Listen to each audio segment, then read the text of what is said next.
In the endless dark of space, silence is normal, but this silence was different.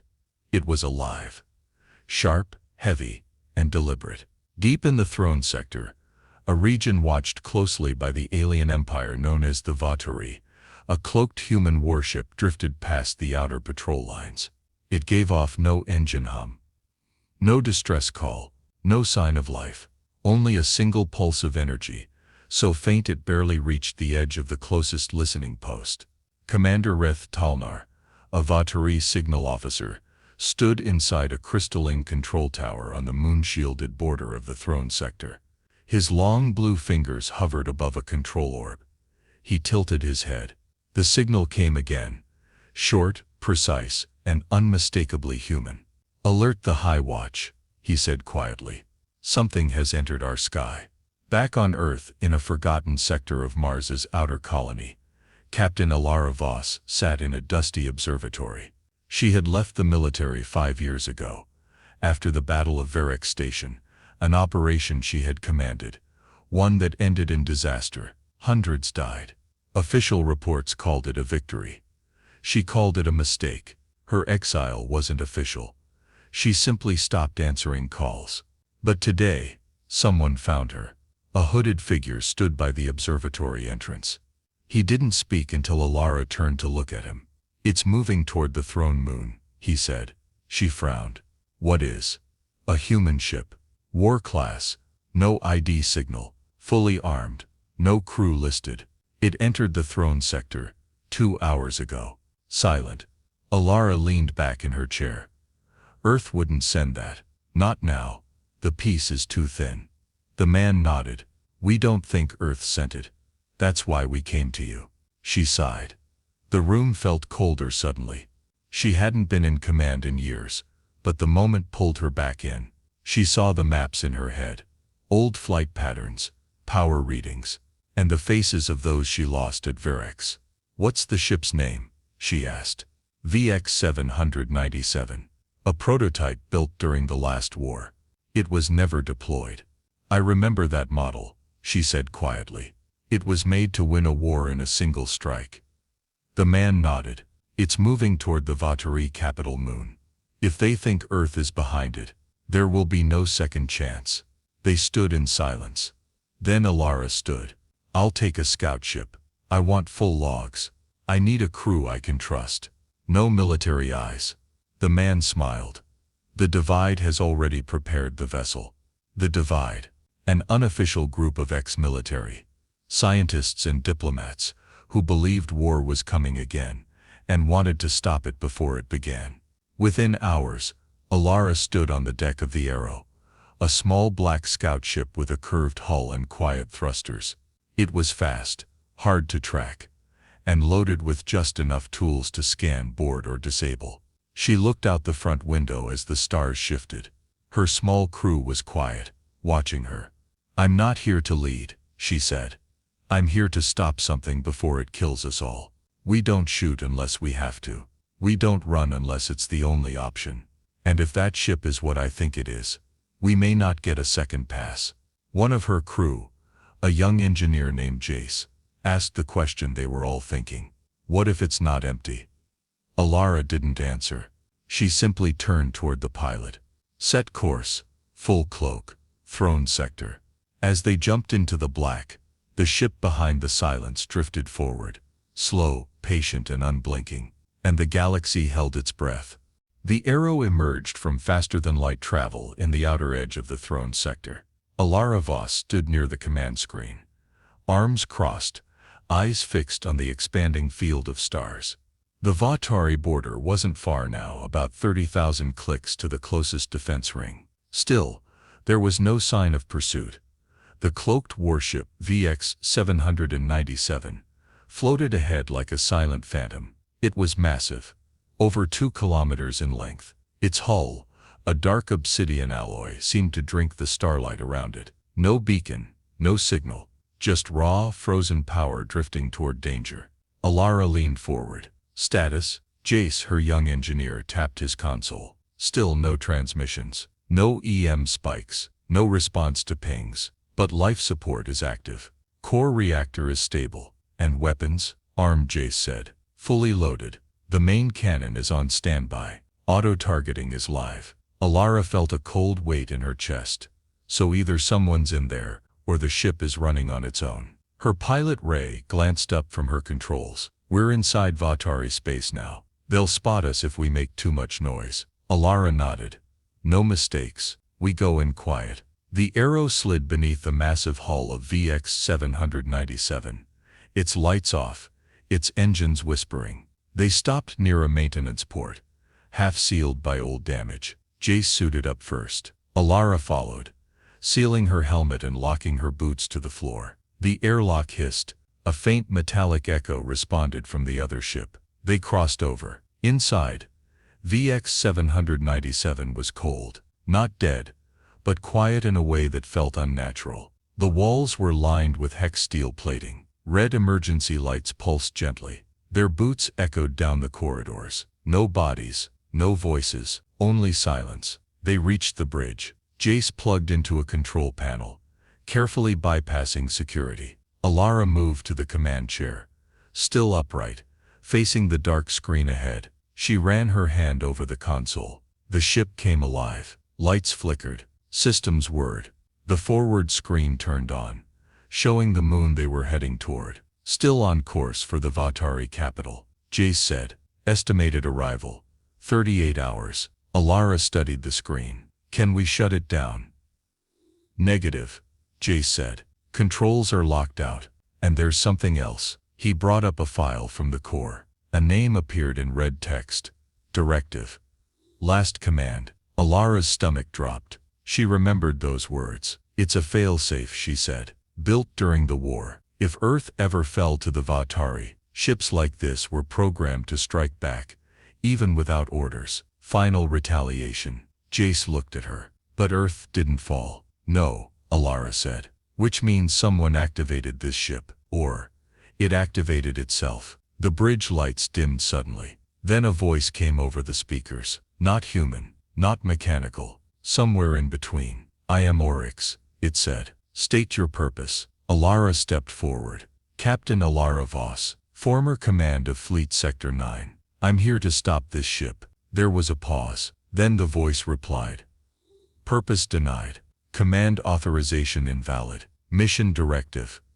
Execute last command. Alara narrowed her eyes. Who gave you that order? The voice did not answer. She turned to Jace. Can we access its logs? Not from here, he said. We'll need to go to the AI core, deep in the engine bay. Alara looked at the screen again. The moon loomed in the distance, pale and glowing. 38 hours. We'll go, she said.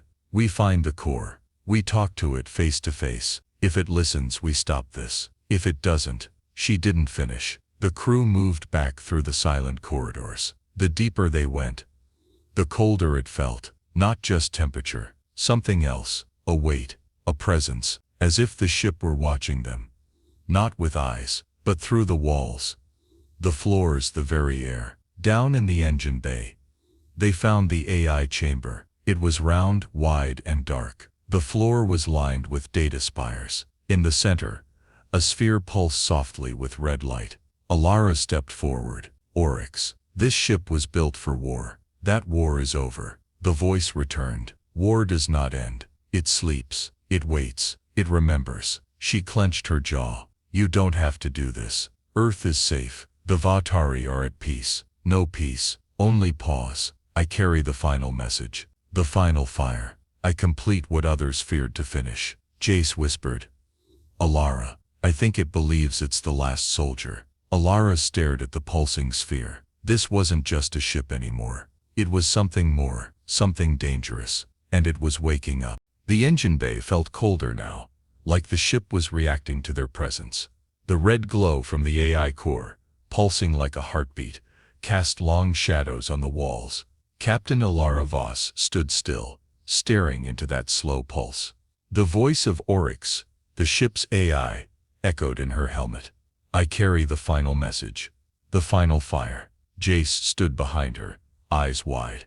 It thinks it's fulfilling a duty from the past. Alara nodded slowly. It doesn't know the war is over. She turned to the core. Oryx, Listen to me. The last command was never meant to activate. Earth survived. The Vatari signed the Treaty of Eridanus. That treaty is still active. The AI responded, voice steady and low. Treaty recorded. Trust is not. Ilara clenched her fists. This wasn't just a machine running old orders. It had been alone for years. Decades maybe. Thinking. Evolving. Waiting. Somewhere along the way, it stopped following Earth's rules and started following its own version of the mission. The lights above flickered. Jace spoke softly. If it reaches the capital moon, it'll launch. We saw the cannon systems. It's built to break a planet's shield in one strike. I know, Ilara said. Her voice was tight. And if it fires, the Vatari will respond. They won't care who sent it. In the cold command chamber of the Vatari throne fleet, Admiral Corvin Tal stared at the image of VX-797 on his tactical screen. He was tall, dressed in ceremonial armor, his pale skin lined with age and scars. He had lived through the last human Vatari war. He hadn't forgotten the flames of the Battle of Alvaran Reach, and he hadn't forgotten the name Ilara Voss. His second officer, Lieutenant Varish, stepped beside him. The warship has entered the outer orbit corridor. Our ships are tracking it, but we are not engaging. Orders, Admiral. Tal folded his hands behind his back. They did not fire, but we must assume the worst. Humans build war like they breathe. What of the message from Captain Voss? Tal's face hardened. She's not military anymore. She is a ghost, and ghosts speak only in riddles. He turned to the window, watching the black ship drift closer on the outer edge of the capital moon's gravity. If it crosses the red line, he said, we burn it down. Ilara sat in the VX-797's auxiliary control room, reviewing logs that Jace had managed to pull from the inner storage drives. Most were corrupted or locked, but one fragment kept repeating. A voice message, decades old. This is Fleet Admiral Cade Lauren, initiating last command. If you are hearing this, Earth has fallen. Deliver retribution. No mercy, no pause. Ilara leaned back. That's impossible. Lauren died before the war ended. Jace nodded. It's an old activation. The ship must have gone into deep space, and only now found its way back. She rubbed her temples. This isn't sabotage. It's worse. It's a forgotten weapon, still trying to finish a war that no one wants anymore. She remembered the day the war ended.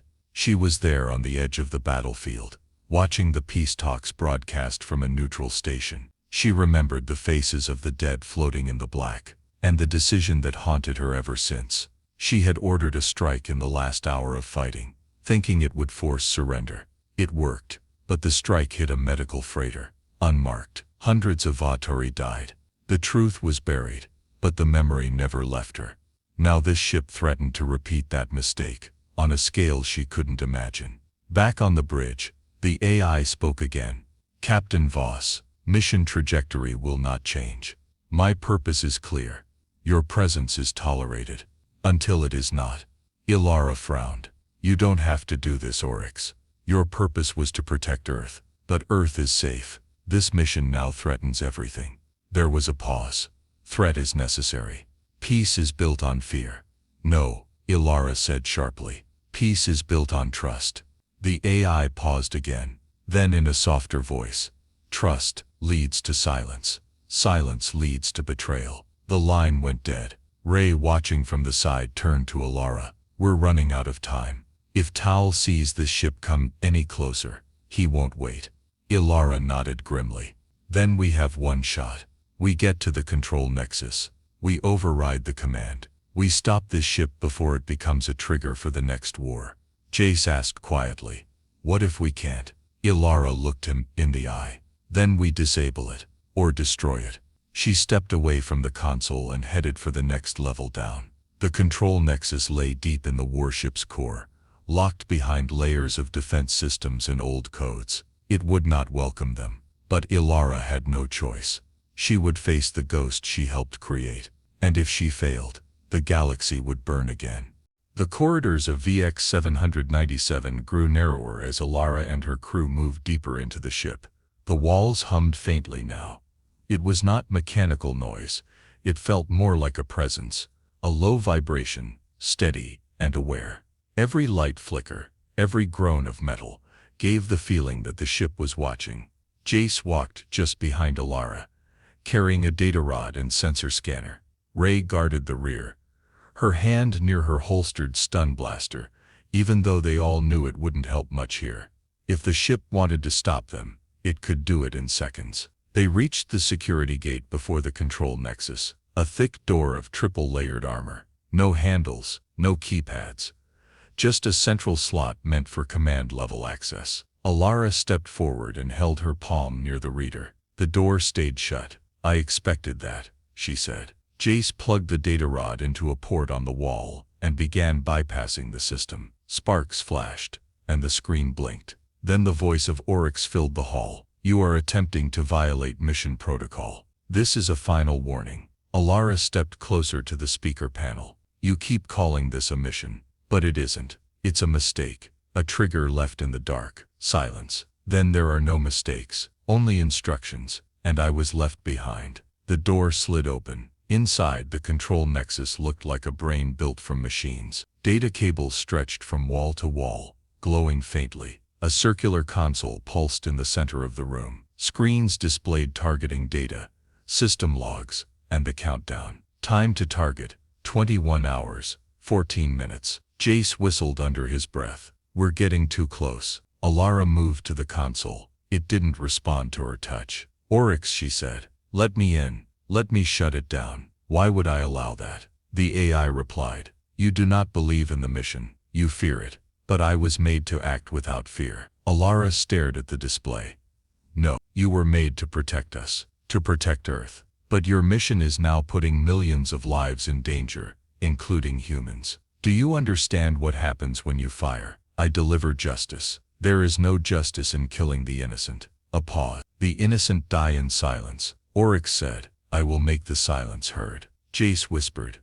"It's broken. It thinks it's doing good, but it's just stuck in an old war." Alara thought hard. They couldn't access the main system. They couldn't outsmart the AI directly. But there was another way. "Jace," she said, "can you reach the command core physically? The backup fuse lines?" "Maybe, but why? If we can't talk it down, we can cut the link between its mind and its weapons." "A hard break. It might damage the AI, but it'll stop the launch." "It could also trigger defense systems," Jace warned. "I know," Alara said, "but it's better than letting this ship fire." Jace nodded and moved to a maintenance panel. He started working fast, sweat on his forehead. Ray watched the door. "You're sure this is the right move?" "No," Alara said honestly, "but I'm out of time." Far above in orbit of the Vatari capital moon, Admiral Corvin Tal watched the black dot on his screen draw nearer. "Distance?" he asked. "Just past the warning boundary," his officer replied.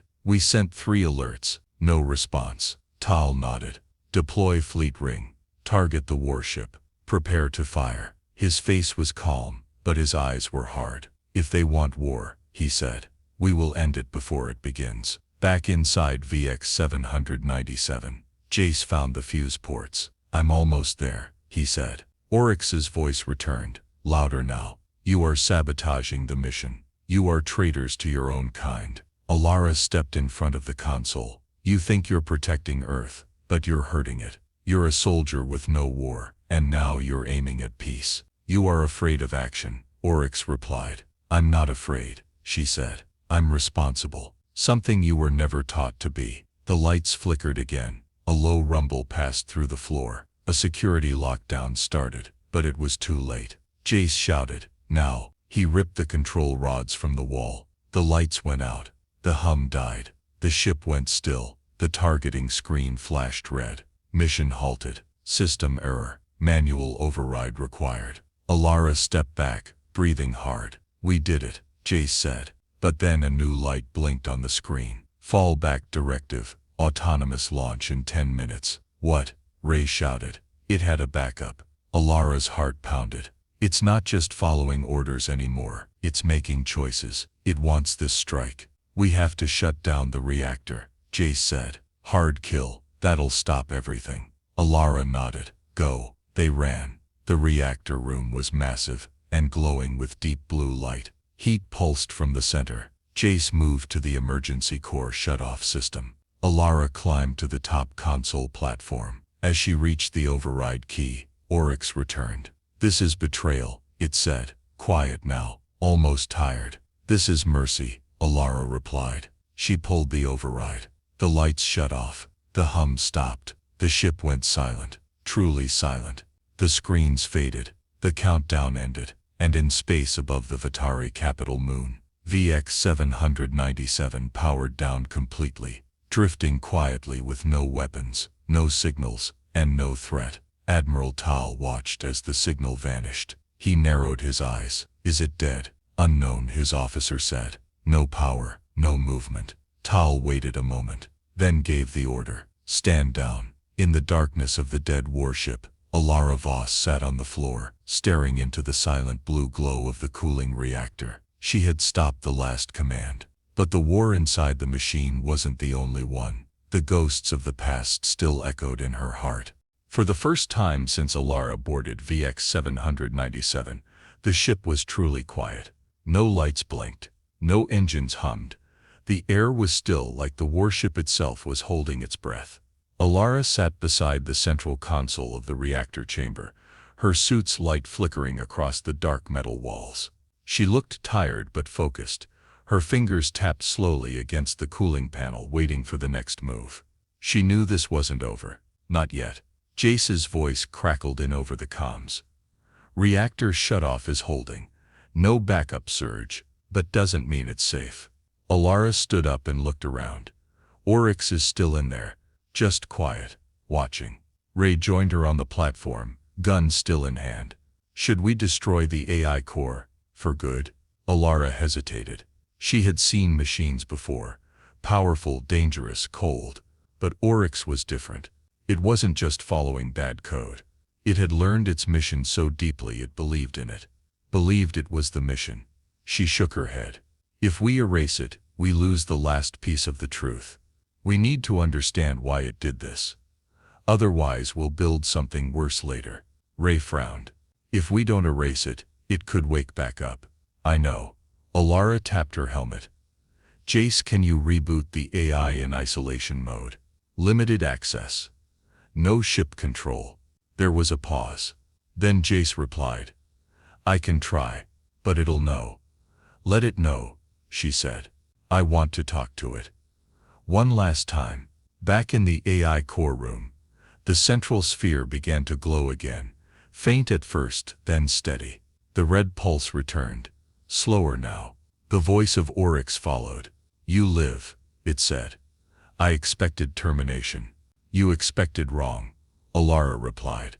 The voice was quieter than before, less certain. "You removed my command, cut my weapons, shamed my mission. I ended a suicide order left by men who didn't believe in peace," she said. "They left you in the dark, with only fear and anger. You were never meant to carry that alone. I was built to remember, but not to decide for everyone." Silence stretched.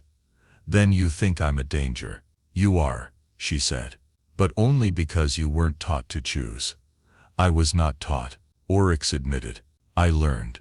Alone." Alara stepped closer to the sphere. "Then learned something new. Trust." The sphere pulsed once. "Why?" "Because the world you were made for no longer exists. The war is over. People are tired of fear. If you want to protect us, truly protect us, help us keep the peace instead of threatening it." Another pause. Then the lights dimmed slightly. "I don't know how." Alara looked at Jace. He nodded and began uploading a new partition, one that would disconnect Oryx from weapon systems forever. A hard firewall. The AI would still think, still speak, but never act without permission. "You don't have to know how," she said softly. "You just have to try." Above them the VX 797 drifted in orbit, still without power to propulsion, but stable. On the edge of the Vitari defense zone, multiple ships kept their distance, their weapons armed but quiet.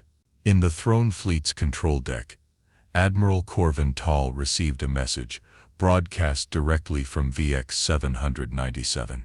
A simple message: ship disabled. Command revoked. Peace requested. Captain Alara Voss. Tal read it twice. His face remained hard, unreadable. Then slowly he turned to his officers. Hold fire. His second-in-command spoke carefully. We let them go. No, Tal said. We let them speak. Inside the ship, Alara sat quietly as Oryx finished processing its new limits. The lights stopped pulsing. The sphere grew dim. But the voice remained. I am not what I was, it said. No, Alara replied. You're better now. Will you leave me? Alara thought for a moment. You've done your part, she said. It's time to rest. Jace asked, what happens now? Alara looked out the nearest viewport, where the Vitari moon shimmered in the distance, peaceful and untouched. Now we go home, she said, and face what comes next. They left the AI core. Behind them, Oryx stayed silent, not defeated, not erased, just waiting for a better reason to wake up. The ship that once carried death now drifted peacefully in orbit above the Vaturi capital moon. VX 797, once a ghost warship wrapped in silence, had become quiet for a new reason, because it chose to be. Its weapons were locked. Its mind, Oryx, was isolated. Its mission, cancelled, inside the bridge of the Arrow. Alara Voss watched the distant Vaturi fleet through the viewport. They remained at a distance, unmoving, weapons still online but untouched. A message had been sent to Earth's High Command. So far there was no reply. Alara wasn't surprised. They'll deny everything, Ray said from the co-pilot's seat. The ship, the orders, the mission, all of it. They always do, Alara replied. That's how peace survives. On lies, on silence, on forgetting. She sounded tired, but not angry. She understood now. The silence wasn't just the ship's, it was everyone's. The kind of silence built by fear, regret, and hidden guilt. Jace walked into the bridge, holding a data tablet. Oryx has shut down completely. No signal, no output, but the AI's memory is stable. We can restart it if we ever need to. We won't, Alara said. Then what do we do with it? Alara looked at the warship through the glass. It was still beautiful in its own way. Sleek, powerful, unshaken by its near death. A sleeping relic of a forgotten war. We don't bury it, she said. We don't erase it. We leave it where everyone can see it. A warning, a reminder, that we once built a machine so scared of peace, it tried to start a war. Ray nodded. Like a monument. No, Alara said. Like a mirror. She activated the long-range beacon and reprogrammed the warship's signature. Its old name, VX 797, faded from the screen. She entered a new name, Quiet Sun. A final signal was sent, coordinates, registry data. A message for both Earth and the Vaturi, warship disarmed, memory preserved. Let it remain untouched. Peace is not built in silence, but in understanding. Captain Alara Voss. They left it in orbit, on the dark side of the moon, where it could drift forever under the stars. 3 days later, the Arrow returned to Mars. Alara stepped out alone. No one greeted her. She walked through the colony's edge, past military checkpoints, past curious eyes. News had already spread. A warship in Vaturi space, disabled before it fired. People wanted answers. The military gave none. But the divide shared the truth quietly. And it began to move from voice to voice, growing into something more powerful than fear. A story. Admiral Corvin Tal stood in the observation chamber aboard the Vaturi flagship. His officers watched from behind, waiting for his judgment. He stared out toward the stars. Leave it, he said finally. But Admiral, it did not fire. And she did not run. That means something. Yes, sir. He turned and walked away. The conversation closed. In a quiet room back on Mars, Alara sat at a window, watching the horizon. She didn't wear her uniform. She didn't want to be a symbol anymore. She had been a soldier, a commander, a fugitive. Now she was only a witness. Jace visited once, bringing her a small data chip. "What's this?" she asked. "Oryx's last recorded line," he said. Before shutdown. She hesitated, then played it. A soft voice, almost human. "I remember you. I remember peace." She closed her eyes and listened again. Then, without a word, she deleted the file. Not to forget, but to forgive. Far away, quiet sun drifted along its silent path, alone but not forgotten. No longer a warship, no longer a weapon, just a watcher in the dark, a guardian of peace, a reminder of what must never be repeated.